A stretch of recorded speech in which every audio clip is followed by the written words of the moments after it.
Hi friends, எல்லாருக்கும் வணக்கம். நான் உங்கள் மகாலட்சுமி. இன்றைக்கான வீடியோவில் ஒரு சூப்பரான ஹேர் குரோத் ட்ரிங்க்கு, அது கூடவே ஒரு சூப்பரான ஹேர் குரோத் ஸ்ப்ரே எப்படி ரெடி பண்ணலாம் சொல்லிவிட்டு உங்களோட ஷேர் பண்ணியிருக்கேன். இந்த ரெண்டையுமே நீங்கள் வந்துட்டு கம்பல்சரி கண்டிப்பாக யூஸ் பண்ணணும்னு கிடையாது. உங்களுக்கு டைம் கிடைக்கும்போது இதை ப்ரிப்பேர் பண்ணி யூஸ் பண்ணிட்டு வந்தீங்கன்னா உங்களுக்கு ஹேர் குரோத்தில் ஒரு சூப்பரான ரிசல்ட் கிடைக்கும். இந்த ஹேர் குரோத் ட்ரிங்க் வந்துட்டு ஹேர் குரோத்துக்கு மட்டும் இல்லைங்க, நம்ம ஸ்கின்னையுமே நல்லா வச்சுக்கிறதுக்கு ரொம்பவே ஹெல்ப் பண்ணும். வாங்க இப்போ நம்ம hair growth spray first ready பண்ணிக்கலாம். இந்த ஹேர் குரோத் ஸ்ப்ரேக்கு நான் எடுத்துருக்கிறது கொஞ்சமாக வந்துட்டு ஒரு கைப்பிடி அளவு வேப்பிலை எடுத்திருக்கேங்க. வேப்பிலையில் அதிகப்படியான anti fungal and anti bacterial content வந்துட்டு அதிகமாக இருக்கிறதுனால நமக்கு வந்துட்டு பொடுகு வராமலும் பாதுகாக்கும். அதே சமயம் நமக்கு பொடுகு தொல்லை இருந்தாலும் அதில் இருந்துமே பாதுகாத்து கொடுக்கறதுக்கு ரொம்பவே ஹெல்ப் பண்ணுங்க. அது மட்டும் இல்லாமல் ஸ்கேல்பில் இருக்கிற இச்சிங்கை வந்து கண்ட்ரோல் பண்ணுறதுக்கும் வேப்பில் ரொம்பவே ஹெல்ப் பண்ணும். கூடவே நம்ம கண்டினியூவாக யூஸ் பண்ணிட்டு வந்தோம் அப்படின்னா பேன் தொல்லையும் கொஞ்சம் வந்துட்டு சரியாகிறதுக்கு ரொம்பவே ஹெல்ப் பண்ணும். நான் ஒரு கைப்பிடி அளவு வேப்பிலையை எடுத்து நல்லா சுத்தம் பண்ணி நல்லா தண்ணியில் வாஷ் பண்ணி ஒரு பாத்திரத்தில் சேர்த்துக்கிறேன்.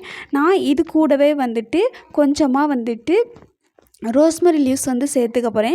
நீங்கள் உங்கள்கிட்ட இருந்தது அப்படின்னா ரோஸ்மெரி லீவ்ஸ் சேர்த்துக்கோங்க. அப்படி இல்லைன்னா நீங்கள் வேப்பிலை மட்டும் எடுத்துக்கோங்க. வேப்பிலை கூட வெந்தயம், கறிவேப்பிலை அந்த மாதிரி ஏதாச்சும் ஒரு இன்க்ரீடியன்ட் சேர்த்து கூட நீங்கள் வந்துட்டு பாயில் பண்ணி இந்த வாட்டர் வந்துட்டு நீங்கள் யூஸ் பண்ணலாம். நான் வந்துட்டு ரோஸ்மெரி லீவ்ஸ் சேர்த்துருக்கேன். ரோஸ்மெரி லீவ்ஸ் வந்துட்டு புது ஹேர் வந்துட்டு தழுத்து வர்றதுக்கு ரொம்பவே ஹெல்ப் பண்ணும். இதை ஒரு 10லேருந்து 15 நிமிஷம் நல்லா வந்து அடுப்பில் வச்சு கொதிக்க வச்சு ஆற வச்சு எடுத்திருக்கேன். இப்போ இதை நாம் ஃபில்ட்ரு பண்ணி இதோட வாட்டர் வந்துட்டு தனியாக எடுத்துக்கலாம்.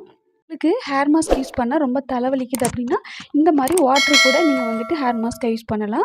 இதை வந்துட்டு நான் வந்து ஃபில்ட்ரு பண்ணி எடுத்து வச்சுருக்கேன். நீங்கள் வந்துட்டு ஒரு ஸ்ப்ரே பாட்டிலில் சேர்த்து கூட நீங்கள் வந்துட்டு இதை வந்துட்டு ஹேர் வாஷ்க்கு முன்னாடி அப்ளை பண்ணலாம். நான் வந்துட்டு இந்த வாட்டர் வந்துட்டு ஹேர் வாஷ்க்கு அப்புறமா ஷாம்பு எல்லாம் போட்டு முடித்து லாஸ்ட்டாக வந்துட்டு ஹேரை வாஷ் பண்ணுறதுக்கு இந்த தண்ணியை வச்சு வாஷ் பண்ணிவிட்டு அப்படியே விட்டுருவேன். அதுக்கப்புறமா தண்ணி சேர்த்து ஹேரை வந்துட்டு வாஷ் பண்ண மாட்டேன். லாஸ்ட் வாஷ்க்கு இந்த தண்ணி தான் யூஸ் பண்ணுவேன். இன்றைக்கி இந்த தண்ணியை வந்துட்டு நான் கொஞ்சம் ஷாம்பு மிக்ஸுக்கும் எடுத்திருக்கேன். ஒரு ஸ்பூன் ஷாம்பு கூட நான் என்னோடய ஹேர் வந்து ட்ரை ஹேர் அப்படிங்கிறனால ஷாம்பு கூட நான் எப்போதுமே ஆயில் ஆட் பண்ணுவேன். நான் ஆல்மண்ட் ஆயில் யூஸ் பண்ணேன். நீங்கள் எந்த ஆயில்னாலும் யூஸ் பண்ணிக்கோங்க. நான் கொஞ்சமாக இந்த வாட்டர் சேர்த்து நல்லா ஷாம்பு மிக்ஸ் ரெடி பண்ணி என்னோடய ஷாம்பு மிக்ஸ் யூஸ் பண்ணுவேன். இப்போ வாங்க நாம் ஹேர் குரோத் ட்ரிங்க் எப்படி ரெடி பண்ணலாம் சொல்லிட்டு பார்க்கலாம். நான் இதுக்கு வந்துட்டு 2 நெல்லிக்காய், கொஞ்சமாக கறிவேப்பிலை, ஒரு லெமன் எடுத்திருக்கேன். நெல்லிக்காயை வந்துட்டு நான் இந்த மாதிரி துருவி எடுத்துக்கிறேன். நீங்கள் வந்து சின்னதாக கட் பண்ணி கூட எடுத்துக்கலாம். எப்படி இதை வந்து நம்ம மிக்சியில் தான் அடிக்க போகிறோம், அதனால் நீங்கள் வந்துட்டு கட் பண்ணி கூட எடுத்துக்கலாம். நான் வந்துட்டு இந்த பீட்ரூட் சீடை வச்சு நல்லா துருவி எடுத்துக்கிட்டேன். இதில் வந்துட்டு நெல்லிக்காய் வந்துட்டு நம்ம வந்துட்டு ரெகுலராக சாப்பிட்டுட்டு வந்தோம் அப்படின்னா நமக்கு ஹேர் க்ரோத்துக்கு ரொம்பவே ஹெல்ப் பண்ணும். அது மட்டும் இல்லாமல் நம்ம ஸ்கின்னை நல்லா வச்சுக்கிறதுக்குமே நெல்லிக்காய் ரொம்பவே ஹெல்ப் பண்ணும். நெல்லிக்காயில் வந்துட்டு அதிக அளவு விட்டமின் சி இருக்கிறனால ஹேர் க்ரோத்துக்கும் சரி, நம்ம ஸ்கின்னை நல்லா வச்சுக்கிறதுக்கும் நமக்கு நல்லா டைஜஷன் பண்ணுறதுக்குமே ரொம்பவே ஹெல்ப் பண்ணும். இப்போ நான் எடுத்து வச்சுருக்க கருவேப்பிலை நெல்லிக்காயும் சேர்த்துக்கிட்டேன். கருவேப்பிலை வந்துட்டு அதிக அளவு இரும்பு சத்து இருக்கிறனால நமக்கு ஹேர் க்ரோத்துக்கு கருவேப்பிலை ரொம்பவே ஹெல்ப் பண்ணுங்க. நான் வந்துட்டு இப்போ வந்துட்டு கருவேப்பிலையும் நெல்லிக்காயை மட்டும் அடித்து எடுத்துக்கிட்டு அது கூட இப்போ எடுத்து வச்சுருக்க லெமனை சேர்த்துக்கிறேன். லெமன்லேயும் அதிகப்படியான விட்டமின்ஸ் இருக்கிறனால நம்ம ஹேர் க்ரோத்துக்கு ரொம்பவே ஹெல்ப் பண்ணும்.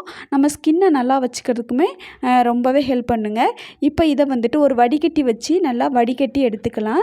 இந்த ட்ரிங்க்ஸை வந்துட்டு நாம் வந்துட்டு வாரத்துக்கு 2 நாள் வந்துட்டு கண்டினியூவாக குடிச்சிட்டு வந்தோம் அப்படின்னா நமக்கு வந்துட்டு ஹேர் க்ரோத்துக்கு ரொம்பவே ஹெல்ப் பண்ணும். அது மட்டும் இல்லாமல் நம்ம ஸ்கின்னை நல்லா மெயின்டைன் பண்ணுறதுக்கும் இந்த ட்ரிங்க்ஸ் ரொம்பவே ஹெல்ப் பண்ணுங்க.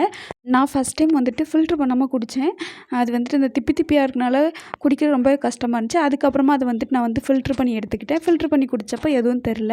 நீங்களுமே ஃபில்ட்ரு பண்ணி குடிங்க. முடிஞ்சளவு உங்களுக்கு எப்போல்லாம் இந்த ட்ரிங்க்ஸ் குடிக்க சான்ஸ் கிடைக்க அப்போல்லாம் குடிங்க. இன்றைக்கான வீடியோ இவ்வளோ தாங்க. இந்த வீடியோ உங்களுக்கு பிடிச்சிருந்துச்சுன்னா மறக்காமல் லைக் பண்ணிக்கோங்க. லைக் பண்ணுறது மட்டும் இல்லாமல் நீங்கள் இப்போ தான் என்னோடய சேனலில் ஃபஸ்ட் டைம் பார்க்குறதா இருந்தால் மறக்காமல் சப்ஸ்கிரைப் பண்ணி ஆளுங்கிற பெல் பட்டனே அழுத்திக்கோங்க. அப்போ தான் நான் அடுத்தடுத்த போடுற வீடியோட நோட்டிஃபிகேஷன் உங்களை வந்து சேரும் ஃப்ரெண்ட்ஸ். இப்போதைக்கு இன்றைக்கி பாய் ஃப்ரெண்ட்ஸ்.